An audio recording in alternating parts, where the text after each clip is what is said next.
हमारा पीछा नहीं छोड़ रहे थे। मैं उन्हें लेकर नदी में कूद गया। तुम्हारा भाई हमारे हाथ से छूट गया।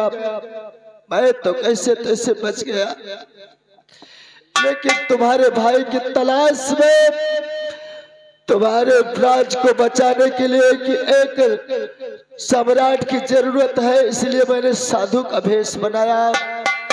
और चलते चलते आज मेरी तलाश पूरी हुई। तो इस मोड़ पर तुम जानना चाहते हो कि तुम्हारा भाई कहाँ है? हाँ चाचा जी, सुनो मेरे, मैं अपने छोटे भाई को देखने के लिए तड़प रहा हूँ। कहाँ है, कृपा करके बताइए। अरे जिसे कहते हो तुम शंकर, हाँ मतलब शंकर? हाँ ऐसी ही कोई बात है। ये शंकर जिसे कहते हो तुम शंकर,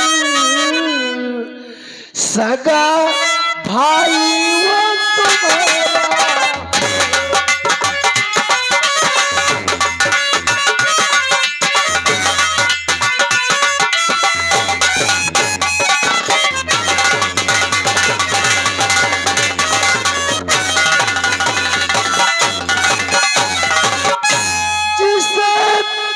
कहते हो तुम शंकर, सगा भाई वो तुम्हारा है।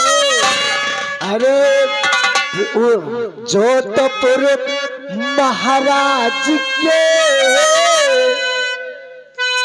से, जोधपुर महाराज के कदमों में झुक।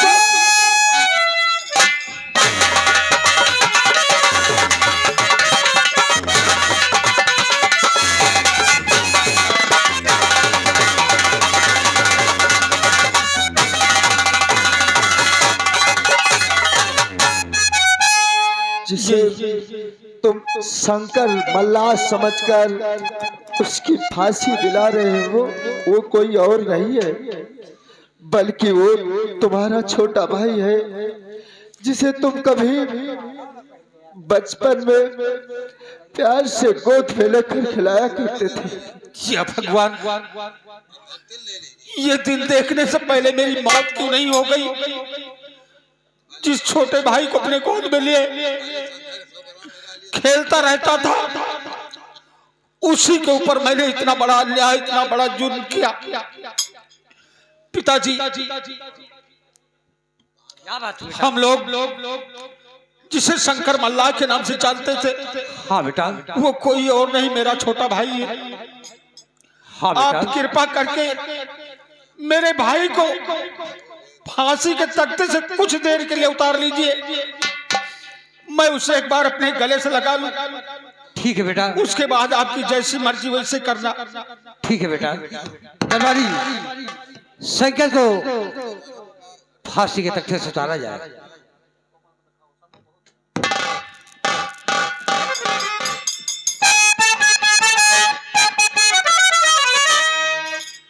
मुझसे गलती हुई, माफ कर दे। अब कभी ऐसी गलती करूंगा नहीं, और खाके परमात्मा की कसम।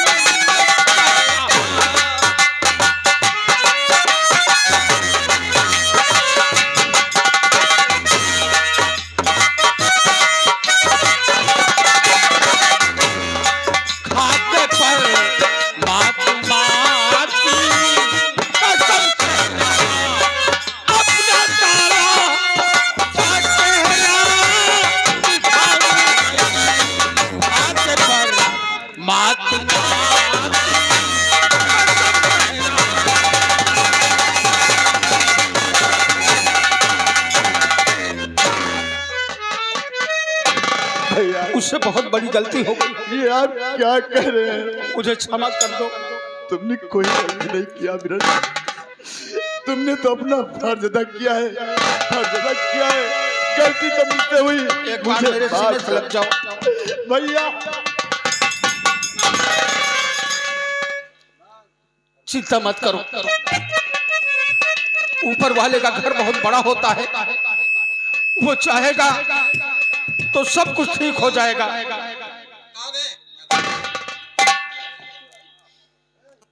पिताजी,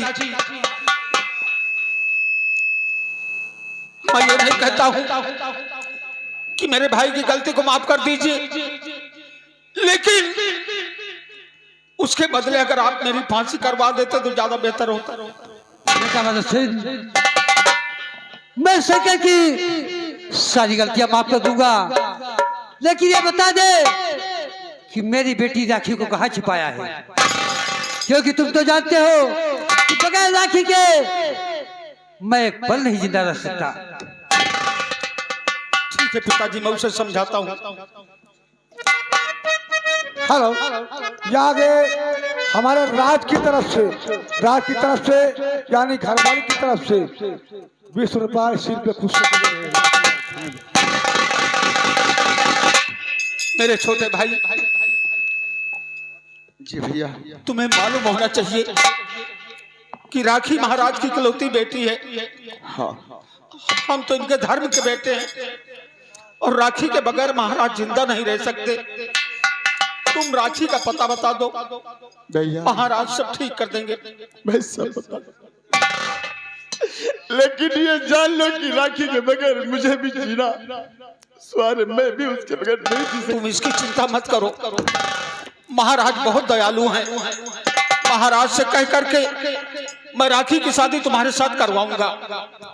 भैया, कहीं मेरे साथ धोखा तो नहीं हो रहा? तुम्हारे साथ धोखा कभी नहीं, धोखा नहीं करना। मैंने अपने जीवन में बार बार धोखा खाया है, मैं भला किसी को धोखा क्यों दूंगा। राखी कहाँ है? मैं बताता हूँ राखी का पता। जो महाराज की सीमा सरहद के पास नदी बह रही है, उसी नदी के किनारे एक बूढ़ी माँ कुटिया बना कर रहती है और एक छोटी सी मजार है।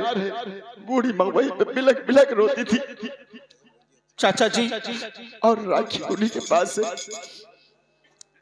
आपने हमारे परिवार को बचाने के लिए अपना सब कुछ कुर्बान कर दिया। एक एहसान और कर दीजिए।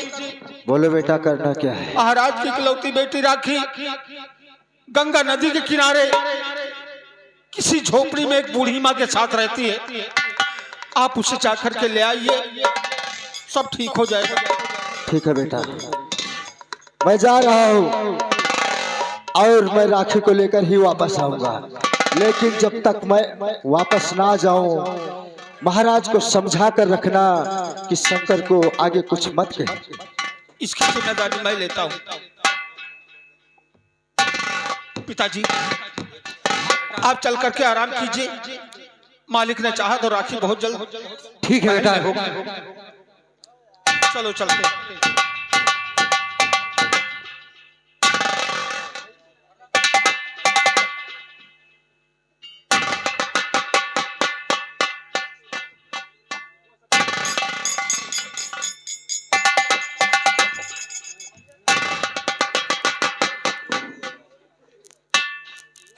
मैं आज क्या देख रहा हूँ?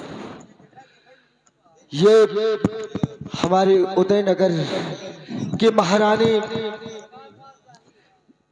चंद्रप्रभा, और इस हाल में जिसके सर पर हमेशा मुकुट चमकता था, आज वो इस फटे लिबास में और भिखारी की तरह यहाँ पर बैठी है।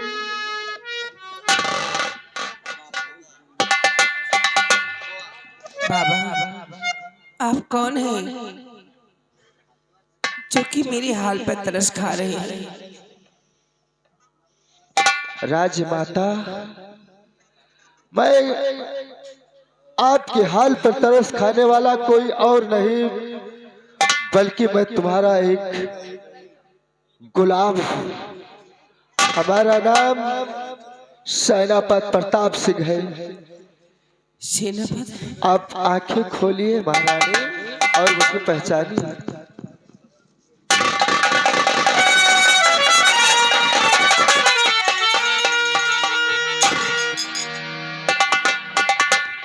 क्या कहा? आप सेनापति प्रताप सिंह? जी हाँ महारानी, पहचानो मुझे। सेनापति, ये बताओ, जो तुम्हारी पत्नी दुर्गा को अपना बेटा सौंपा था, और मेरा बेटा कहाँ है? महारानी, जो जहाँ पर है सब कोई कुशल मंगल है। आपका छोटा बेटा सही सलामत है। लेकिन महारानी, मैं यह जानना चाहता हूँ कि आय किसकी मजार है, इसको आप बार बार चूमती हैं और इस तरह से बिलखती हैं। बोलो महारानी, आखिर कौन है? सेनापति, मुझसे कुछ कहा नहीं जाता। ये तुम्हारे बेटे की मजार है। आज तक मैंने अपने सीने से लगा कर रात दिन बैठी रहती हूँ।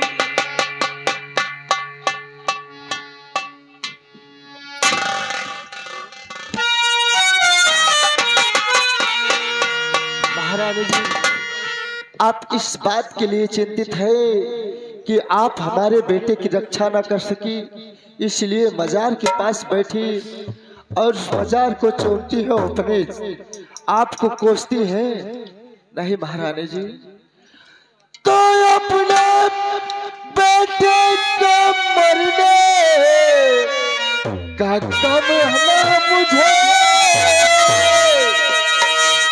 फर्ज इंसानियत का अदा किया।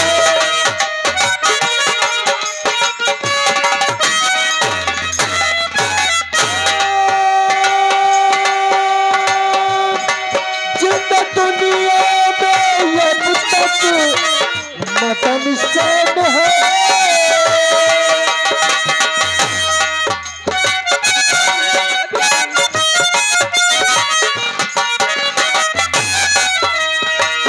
दुनिया में अब तक मतन सेन है। अपनी आंखों से मैं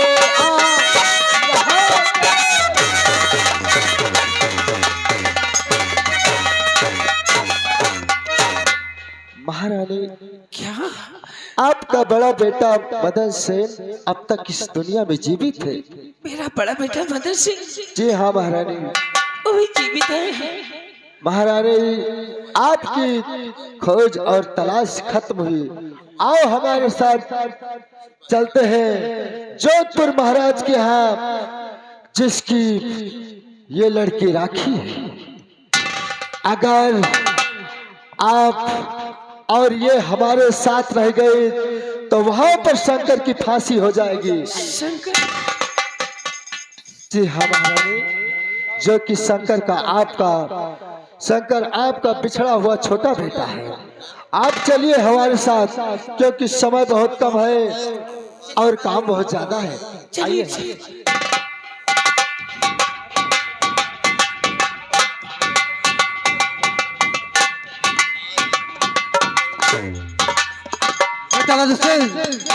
अभी तक सेनापति मेरी बेटी राखी को लेकर नहीं आए। चाचा जी आ रहे होंगे, पिताजी घबराइए नहीं।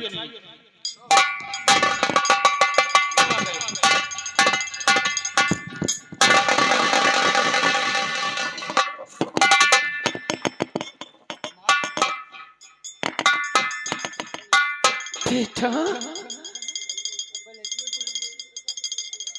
मदन सेन,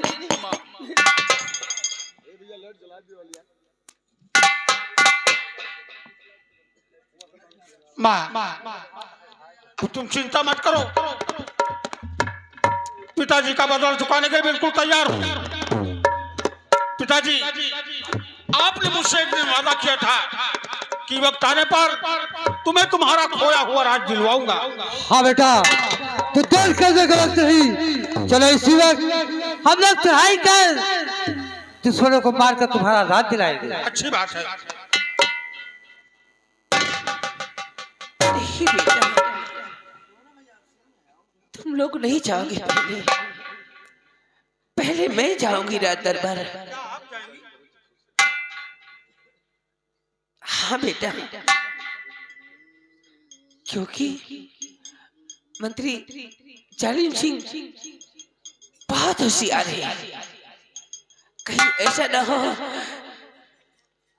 कि तुम दोनों को, इसलिए मैं आपको दोनों को नहीं जाने दूंगी। पहले मैं जाऊंगी। आप चलिए, मैं आपके पीछे हूँ, चलिए। ठीक है।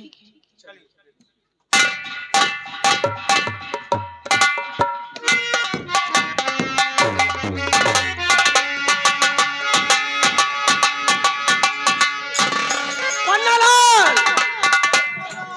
जाओ हमारी बेटी बिच्छू रानी को बुला लाओ, क्योंकि अब वो शादी हो गई है, हम उसकी शादी करना चाहते हैं।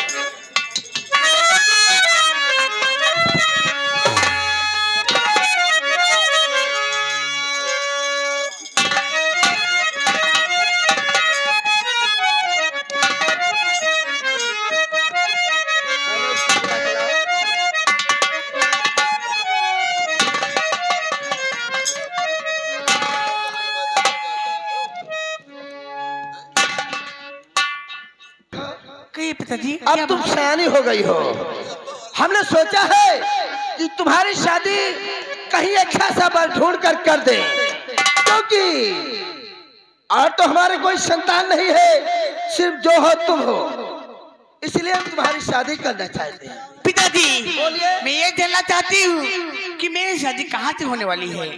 तुम्हारी शादी अभी ढूंढेंगे। मैं तो तुमसे राय ले रहा हूँ कि बेटी अब सयानी हो गई हो, इसलिए हम तुम्हारी शादी कर देते हैं। पिताजी, बोलिए। लेकिन मैं शादी नहीं करूंगी। क्या कहा? हाँ पिताजी। शादी क्यों नहीं करोगी? क्योंकि मदन सेन से मैं उससे प्यार करती हूँ। क्या कहा? हाँ। क्या नाम? क्या नाम? मदन सेन। मदन सेन? हाँ। नाम तो जाना पहचाना लगता है। जौनपुर के रहने ये रहने वाला कहाँ का है? जौनपुर। ओ, जोधपुर के महाराज। समझ गया, उसका बेटा है। हाँ, वहाँ के राजकुमार है वो। राजकुमार है। लेकिन पिताजी, बेटी बिच्छू रानी, एक बात तुम्हारी माँ ने हमारे खिलाफ आवाज उठाया था, कसम भगवान की हमें उन्हें मौत की नींद सुला दिया था। बगैर तुम हमारी राय के किसी अनजाने राजकुमार से प्यार करती हो, कम से कम तुम्हें बताना चाहिए कौन से घराने का है, अच्छा खानदान है या गरीब घराने का है। तुम राजकुमार से शादी करना चाहती हो ना? बिच्छू रानी, तुमने हमारे खिलाफ आवाज उठाया है, हमारी आन व मान शान मिट्टी में मिलाया है। पिताजी, तैयार हो जाओ। पिताजी ठहरिए। पिताजी, बोल। एक बात और है। कौन सा बात है? आप नाना बनने वाले हैं, मेरे पेट में बच्चा है। क्या कहा? मैं नाना बनने वाला हूँ? तब तो साली आज हम तुझे जिंदा नहीं छोड़ेंगे। Number 1, number 2। मंत्री चाली, ये तेरी बेटी ही नहीं, मेरी बहू है, जो इसके हाथ में अंगूठी है, मेरी बेटी की निशानी है। इसकी पेट में बच्चा पल रहा है, ये मेरा पोता है। और तू नाना बनने वाला है हरामजादा। कौन सा पोता? अरे तेरा नाती। अरे नाती की ऐसे के तैसी? तेरी ऐसी ये की तैसी बता हो। बुढ़िया, तू वही महारानी चंद्रप्रभा है, अब तक जिंदा रही? अरे बुढ़िया, तुझे देखकर क्यों रे बुढ़िया? अरे जब तक और तू जिंदा रही, क्यों रे?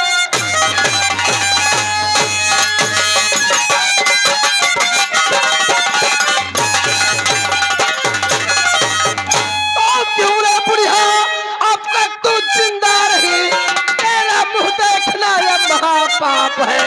मां शमशीर भेजो तुझे मुल्क के दम, जाओ मुल्क के दम, जाओ मुल्क के दम।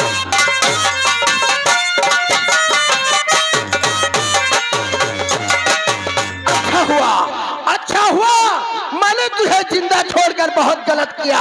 अब तू मरने के लिए तैयार हो जा। क्या कहा?